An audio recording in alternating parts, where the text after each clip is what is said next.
Oh!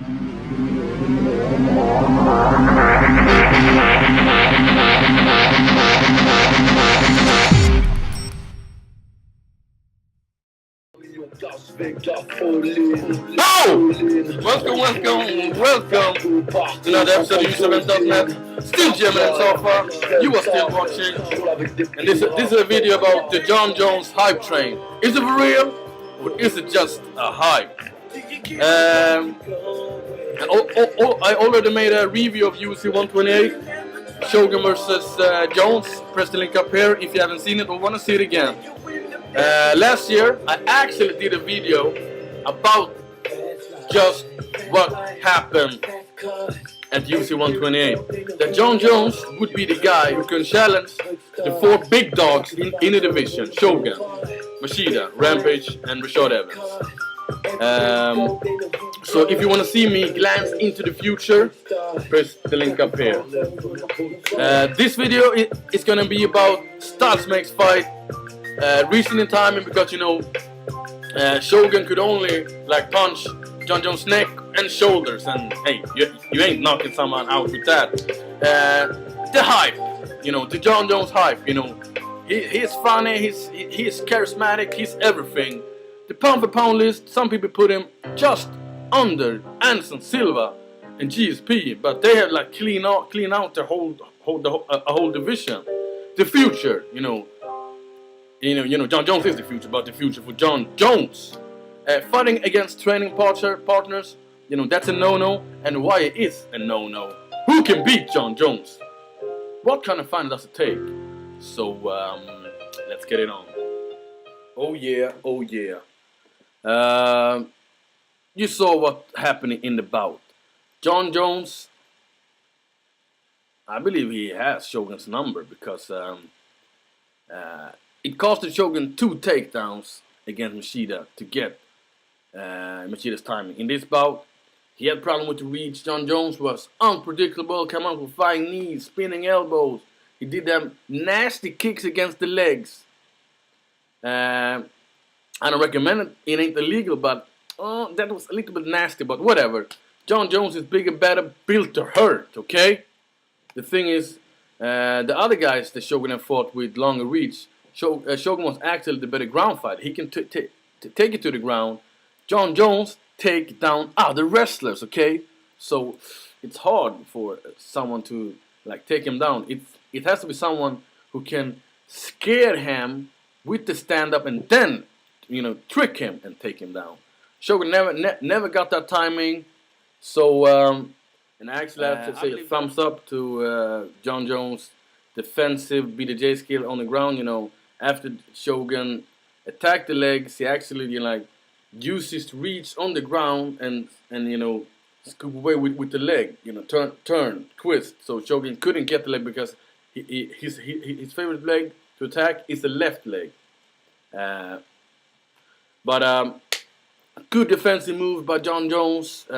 He punished him on the ground, and you know, now Shogun knows how it felt for the other guys back in the Pride days when Shogun stomped them, okay?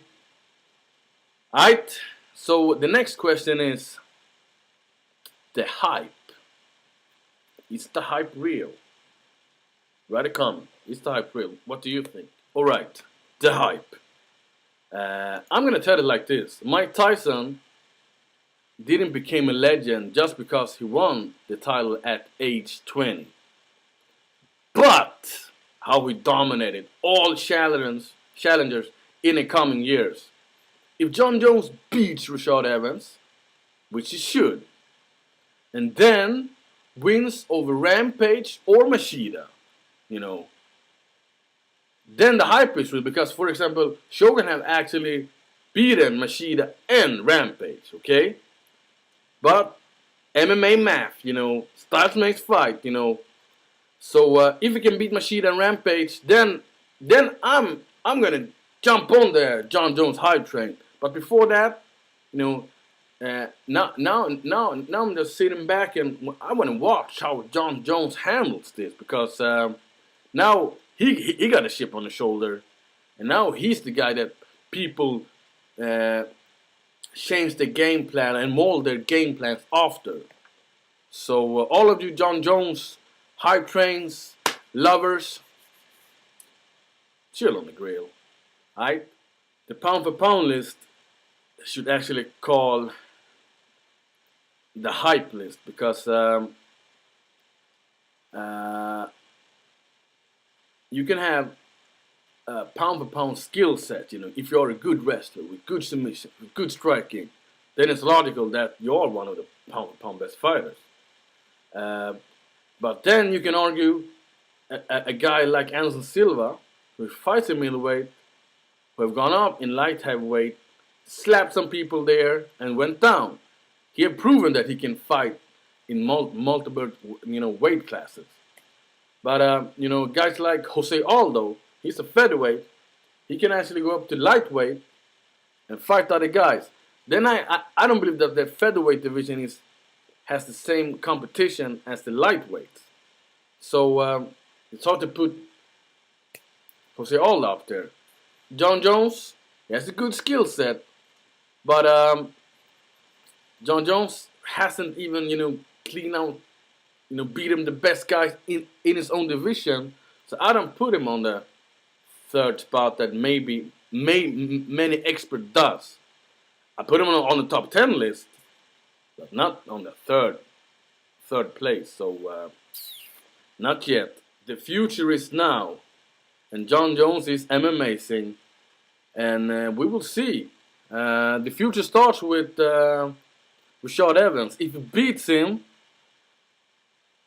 then we will see how he develops as a champ. Yeah, he can actually lose the belt and then get another title shot, but he's still young, man. So I'm amped for this, man. I want to see how John Jones handles this, and maybe alright, the holy cow of MMA, fighting against training partners. Some of you may think that, come on, fight against a training partner, whatever.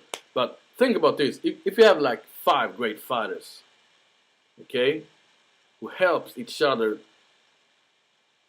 being the best fighter that you can be. If they would fight each other, you have to split up the camp, all right, and destroy the camp. And the thing is, these guys know all your dirty secrets, all your weaknesses. It's like you go to a shrink, to a psychologist, and tell you all your deepest thoughts, and that guy makes a book of it. You're like, hey, what's up? So I train MMA, and but I never trained at one gym at a long time, so I can actually fight my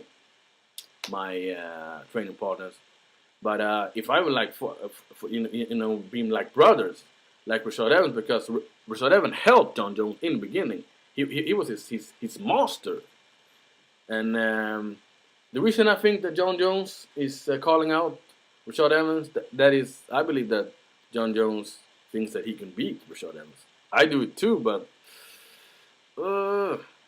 now Nate Marquardt is talking about going down to welterweight and maybe fighting GSP. So and maybe John Jones is a trendsetter. So hey, Dana White is happy. All right, who can make John Jones a loser?